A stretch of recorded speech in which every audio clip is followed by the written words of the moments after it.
Hi guys, Righteous Framer here, bringing you your dose of truth for the day, and that is this. Sometimes you want to go where everybody knows your name.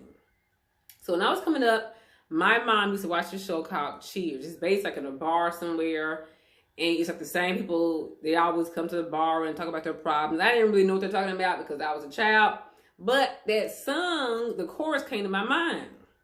And I Googled it to make sure I got it correctly, and it says, sometimes you want to go where everybody knows your name, and they're always glad you came. You want to be where you can see our troubles are all the same. You want to go where everybody knows your name. And so I was thinking about how I see a lot of pastors, and I listen to a lot of pastors on, radio and YouTube, and I hear them, complaining about their members not coming to church. And I was like, and that song came to my mind. I was like, people want to go where everyone knows their name. And they're glad you came. And people want to go where they can see that our troubles are all the same. Like, you're not perfect. You're not sinless. Like, we all have the same problems. Your kids acting wild. Your husband ain't coming home. Some people. People want to know that our troubles are all the same. Not everyone, of course, but a lot of people, they want to know that somebody has the same issue I'm going through. I don't want to go somewhere where everyone's perfect.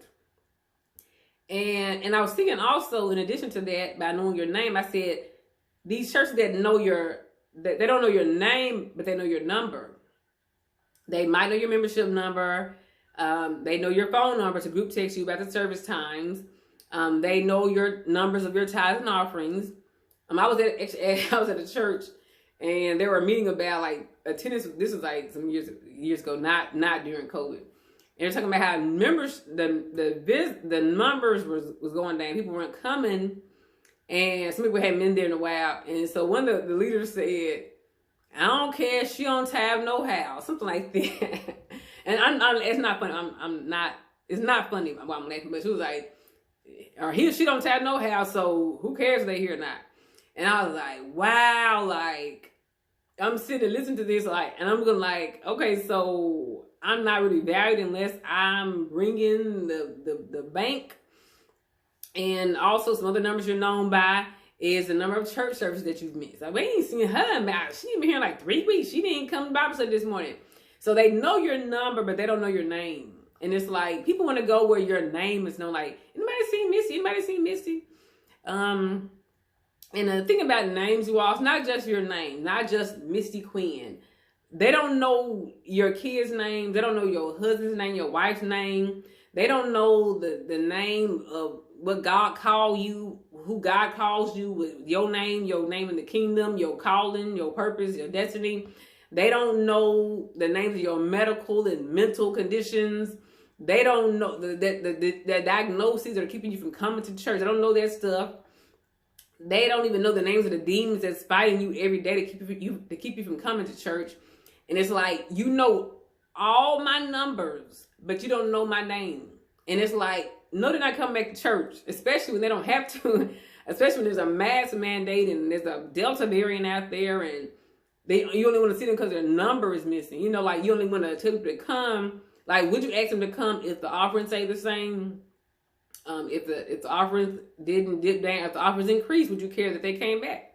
So people know you all. One thing about people, y'all, even kids, like, when I was a child, I knew 3 family members that wanted me around. Not saying everybody else didn't, just saying it was 3 that I knew wanted me around. It was my Aunt Phyllis and her husband, Uncle Michael, Aunt Phyllis, Uncle Michael, and my dad's mother, Della Quinn.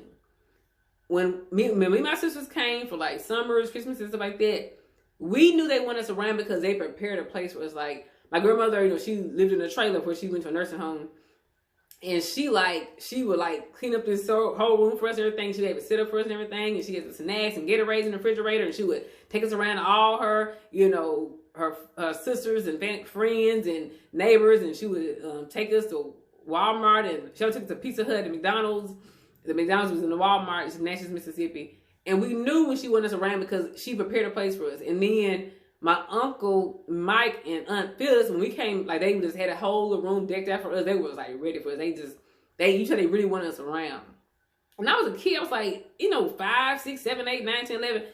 As a kid, I knew who wanted me around. I just knew because they prepared a place for me and they spent time with me. And so people who ain't come back to your church, They were looking for a way out. It was like, whoo, thank God I ain't got to come to church in that because the government forbids it. They were looking for a relief to get away from some of y'all churches. So when churches open back up again, you all, help these people to not think they're just a number. Let them know that they're known by name. Like sometimes I give people a shout out, I say, hey, you know, I was like, when I give a shout, when I go to church, I always like put the shout like, oh, I went to some church, really good. I put the sermon title sometime. I put, I may put a clip, I put a picture up, whatever. I tag the pastor, tag the church. And then some church pastor, they'll comment, thanks for coming. We want to see you back again. We appreciate you being here. And I feel they really appreciate me. I have a lot of pastor friends on this Facebook page here. And each they really, I tell they really want me around. They really want me to come, want me to, you know, maybe even join. I can tell the ones who want me to come back. And it makes you feel good, you know, and I do visit. I keep visiting, keep giving, you know what I'm saying? So just letting y'all know, like, don't keep getting frustrated with these people. They don't keep coming back because they don't feel you know them by name. They know that they're missed because of their numbers. And so some of them will just send you an offering. When he just wants some money, and you send him some money. But let them know you want them, because people are valuable. People are worth billions and trillions of dollars. You know, Jesus died for them. People are worth more than their tithe and offering. They're worth a lot more. Of course, you know, churches need money. They need finances to keep the doors open. So please send your contributable, what do you call it? Send your monetary contributions. Send your donations, send your offering, your tithes. If you feel the Lord asks you to tithe, the Bible says whatever is not of faith is sin. If you believe in tithing, you need to be sending 10% of your income to, you may not have a church home, but send it to somebody, a church, a charity, because they need money to keep the doors open. There's nothing supernatural about that. They need, MGW needs money. People need, mortgages need their money. Banks, lenders need their money. But what I'm saying is that, you know, make sure people feel value. I'm going to tell y'all a short, sad story. So for this one church I used to go to, I would come on Saturdays and I would call members and ask them to come. Like, hey, we ain't seen you in a while, come visit. And I had their name and their phone number. I call them. And one lady I called, she was an older lady. She was so hurt. And I was new to this church. I didn't know this. I didn't know these people like that. I didn't know who was who. I said, I just want you to let you know, Pastor so-and-so wants you to come to church. And she was like, who? I ain't been to church in, I mean, she said like 6 months. I've been sick with, you know, something. I've been sick, whatever.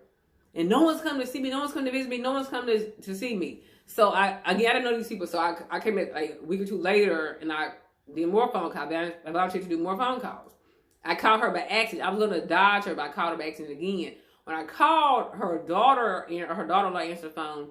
Said, oh, no, she passed. She passed a few days ago. And y'all, I felt so bad because her last encounter with her church was that no one came to see me. They asked me to come. And I told the leaders, I said, hey, you all so-and-so. She's been sick. She's been out for a while. She wants someone to come visit her or call or pray for her, whatever. And I don't think we got to do that or not before she passed. But I was like, man, that's so sad. Her last encounter. And I heard from her, I had heard she had been serving the church. She had been serving the leaders, whatever. Serving the leaders' kids. Like, she wasn't just like a come in the back row and lead. She was actually a contributing member. But she hadn't come because she was sick. And so she was on a list of people that had been absent by number. But she was not known. Her diagnosis was not known by name. And I think she had died. I think it was cancer. She had died from cancer. And I felt so bad. And I was like, man, would her daughter come to church? Would her daughter come to church knowing that her mother was left to die alone? And her daughter was by her side and didn't see the members of her church by her side.